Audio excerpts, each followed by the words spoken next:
This is Western Edge Living presented by CHI St. Alexius Health Dickinson. I'm host Bill Polinick, and along with Leanne Styszowski, we bring you interesting stories with interesting people about interesting things. Do we ever have a dandy of a show today? Oh my gosh, stay tuned. First, I'd like to thank CHI St. Alexius Health President Carol Enderle for the kind words she shared about our program on a recent visit with Leanne and Jay Dillon on KFYR+. You are very important to us, Carol, as is CHI St. Alexius Health, not only to the show, but to an entire corner of the world we call home here on the Western Edge. Carol, thank you for what you and your staff do at CHI St. Alexius Health Dickinson. We so appreciate it. This is relatively a small tractor, about 35, maybe 40 horse. They make them all the way up to 300 or more. And the PTO on these tractors is an amazing tool. It operates balers, it operates snow blowers, it operates mowers. The uses of a PTO on a tractor are endless, but they are also deadly. Remember the story about John Thompson back in January 1992 on the family farm, home alone, operating a tractor with a PTO shaft, and his sleeves got tangled in the apparatus. He lost both arms. Then he crawled to the house. He opened the door with his mouth. He dialed the phone with a pencil in his mouth. Then he waited in the bathtub so he wouldn't get blood on his mother's carpet in the house. He was 18 years old at the time.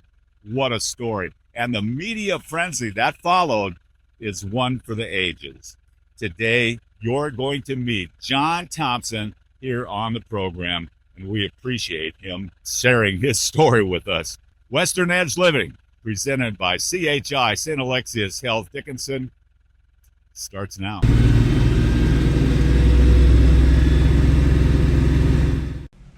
And we are back on Western Edge Living, presented by CHI St. Alexius Health Dickinson. Thank you for tuning in. I'll tell you right away that the 30-minute television show, we're going to try to do justice to one of the greatest stories from the state of North Dakota, and it involves our guest today, John Thompson. Good to see you, my friend. Nice to meet you, sir. Yeah, nice meeting you. Life is good, yeah? Pretty good. Enjoying the winter. So. Man, your story is nothing short of amazing. First of all, we're going to do a snapshot on what happened and some of the events that took place, but people can get more in your book, Home in One Piece, and that's what we encourage people to do. Any interest in this story, get the book, but give us a snapshot of what happened on that January day in 1992. Well, I was just unloading barley from our grain truck into the grain bins with an auger, and I got my shirt caught on the PTO shaft, and it wrapped me up and ripped my arms off. And I woke up on the ground not knowing what happened. I was trying to push myself up, and I had no arms to push myself up with. Your dog played a role in getting you the help you needed. Yes, my dog Tuffy, a blue heeler that I've had since a pup, and he's the one licking my face and actually woke me up when I was unconscious.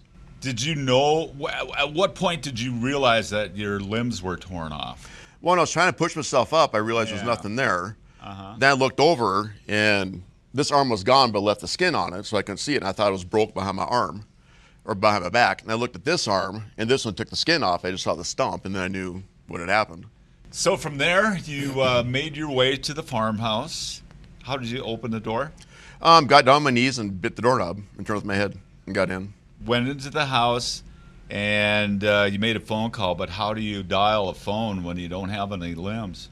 Well, I started with my nose, which I kept dialing the wrong numbers, and I kept being the operator, because back then we didn't have 911 yet. And then I finally got a hold of my cousin and told her what happened, and she called her mom, and they came out with a pencil in my teeth. But then after you called her, you went into the bathroom and hung out in the bathtub so you wouldn't get blood on your mother's new rug, right? Yes, I mean, when the ambulance got there, they said the walls were just covered with blood because it was just squirting out both sides.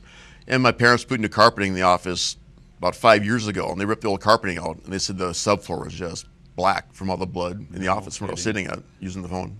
At any time while this is going on in the early stages, or any time in your experience, did you have any fear?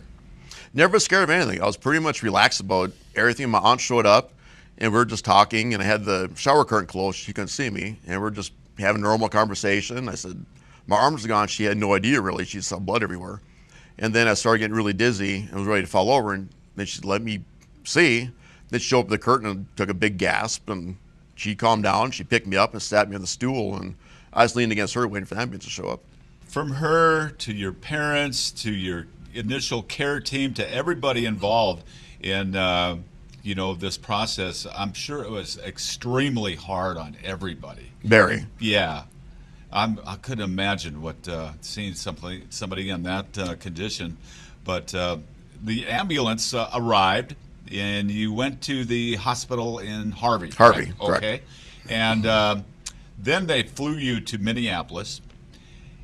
Now, one part of your book that really stood out for me was when you talked about they packed your limbs in a cooler and with ice. They put that cooler in the nose cone of the airplane. That's where the storage of the plane was. And this is January, and you're thinking, you're several thousand feet up. It's cold. It's bitter cold, and you could feel that. Yeah, they said it was phantom pain because I was lying in the plane complaining my arms were freezing. They said, John, you don't have your arms. I'm like, well, I know that. I said, but they're cold. And he said they're on ice in the cone of the plane, and I told him to land the plane and take them out because it was cold. Wow. First of all, you're so candid about this stuff. I mean, holy cow. I'd look at pictures of you while you're in the hospital. You're smiling. You're getting along with everybody. So great. And you're sitting here talking about this stuff as a matter of fact. John, when did it sink in that what happened? I don't think it really ever has. I talk about it's kind of like talking about somebody else. And actually had a lot of fun in the hospital. I mean, the nurses I'd hit the call button, they'd start making farm animal noises over the intercom instead of giving me my pain meds. And I mean, we actually had kind of a fun time with it all. Oh my goodness.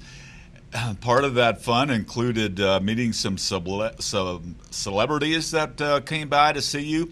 You got to be real good friends with Emilio Estevez, the actor. Talk about that. Yeah, he was filming The Mighty Ducks, the first one in Minneapolis. And he came up, and then he just kept coming up all the time.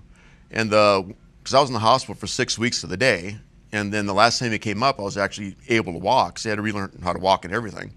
And I stood beside him, and he was like, God, you're really tall, because he's short. And I mean, he was up all the time. We talked about his place in Montana. He shot a rabbit once. He felt so guilty because he killed a bunny. And, we were in touch quite a bit. My goodness. Also, Guns N' Roses was performing either in Fargo or Minneapolis. And you almost got to meet somebody from Slash came to the hospital. And he walked in, and people called security right away on him because they didn't know who he was. And he was like, well, I'm Slash from GNR. And then I had to go to surgery, so I never got to meet him, but my dad did. And my dad could care less. And my dad was kind of scared of him, I think. So was this in Fargo or Minneapolis? Minneapolis, okay. They gave me tickets to their concert in Fargo that spring then. Okay. The next year.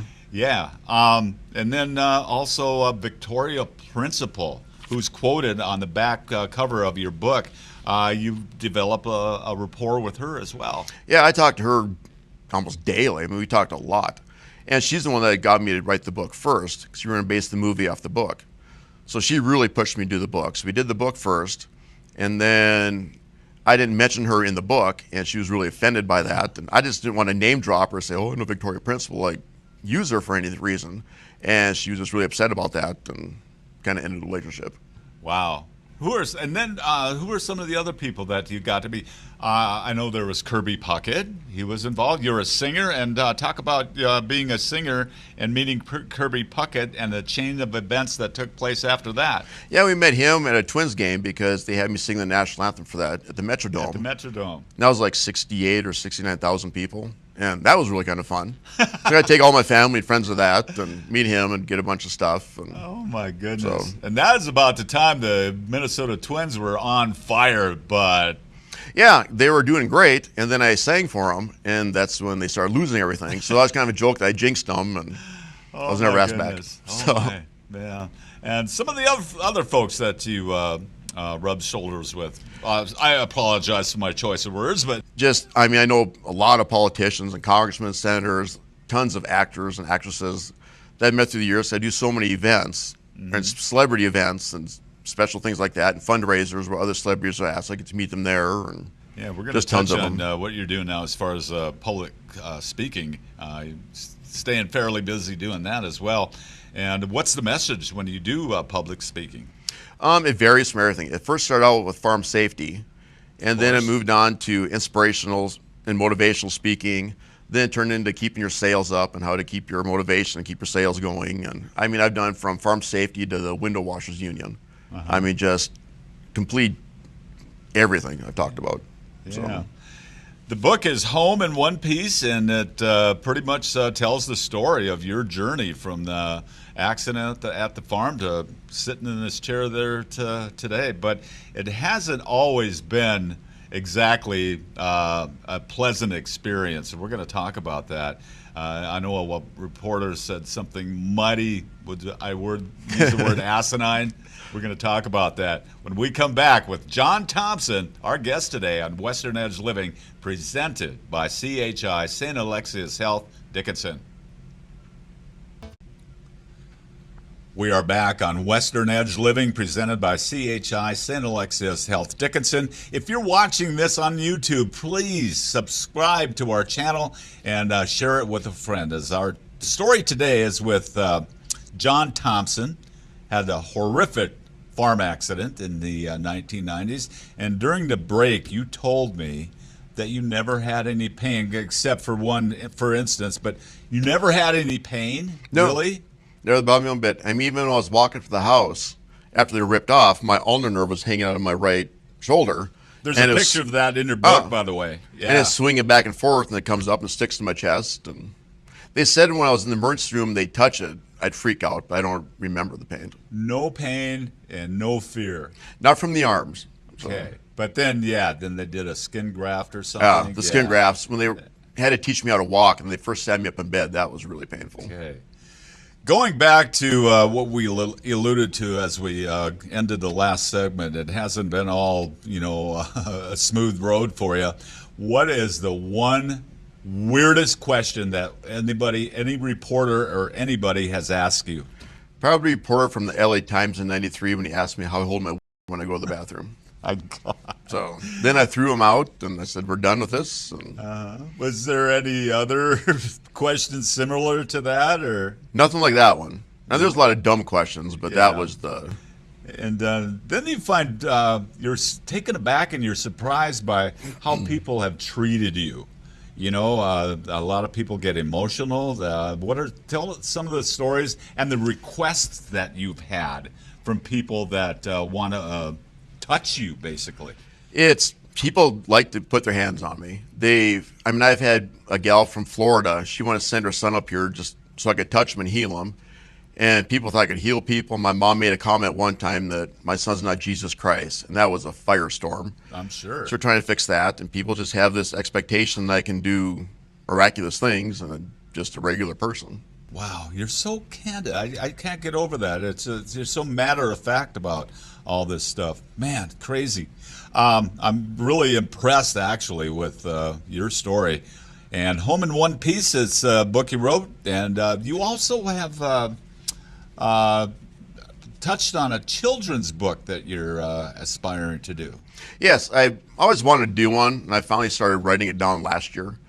And then I'm busy remodeling my house now, so I haven't really got into it too much, but I still get to do the illustrations on it.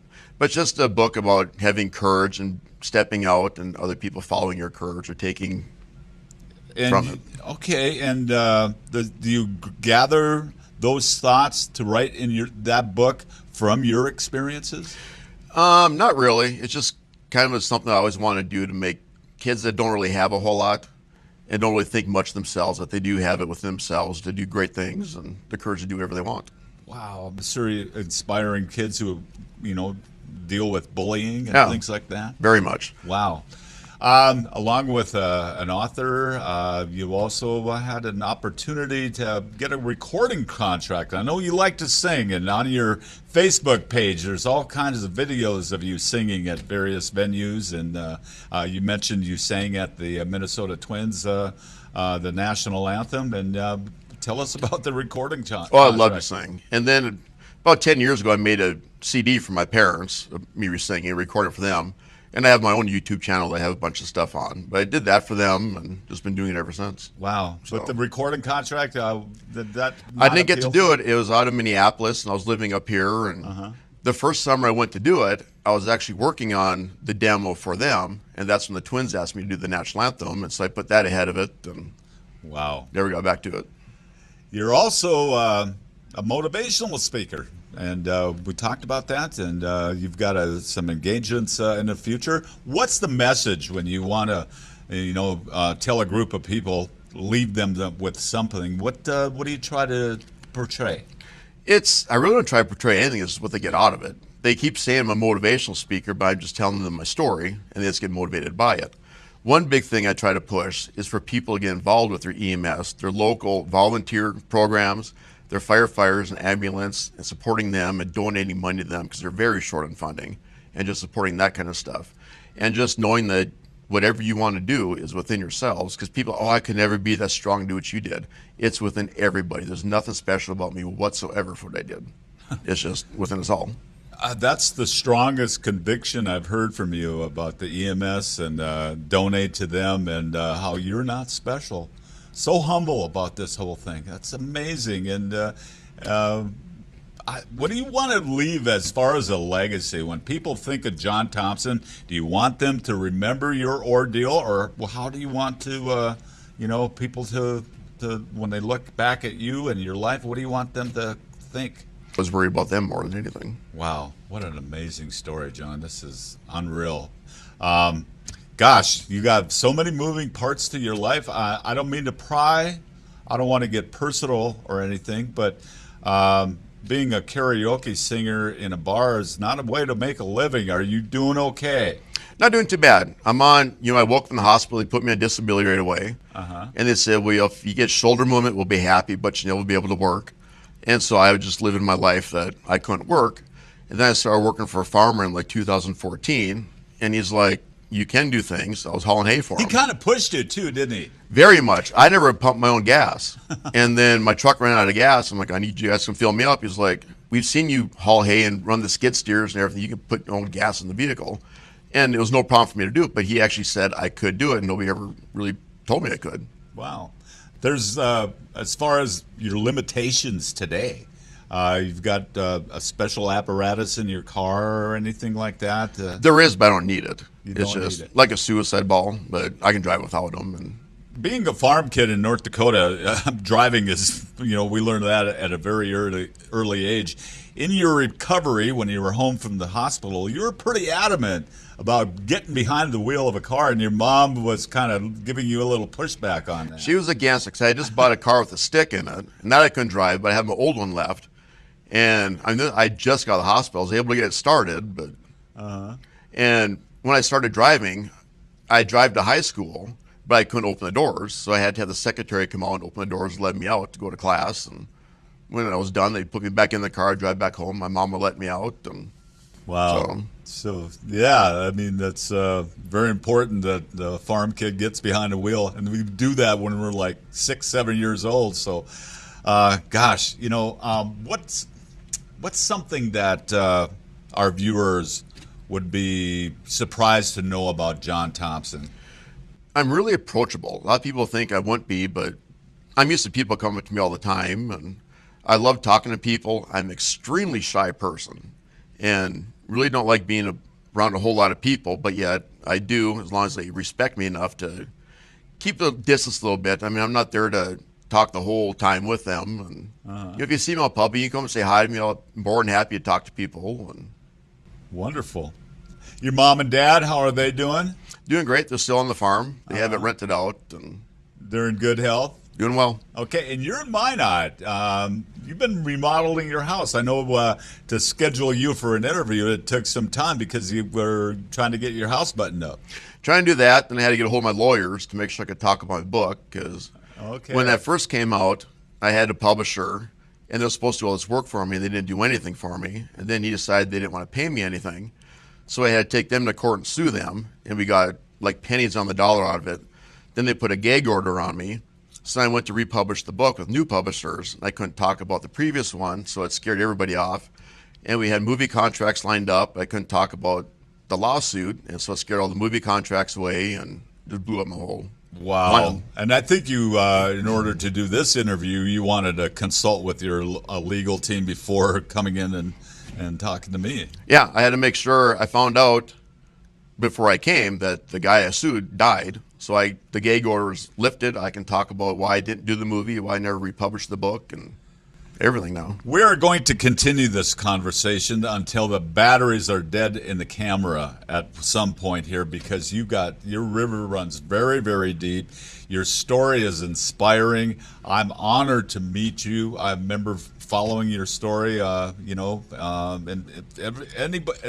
got to be a lot of people watching that are interested in your story, and we'll send them to pick up this book. It's available on Amazon and where books are sold, right? Very much. John Thompson, my new friend, thanks for joining us today. Thank you, sir. Appreciate that very, very Happy much. to be here. All right. That's our show for today. Wow, what a story it was. But thank you for watching Western Edge Living, presented by CHI, St. Alexis Health Dickinson. We'll see you next time.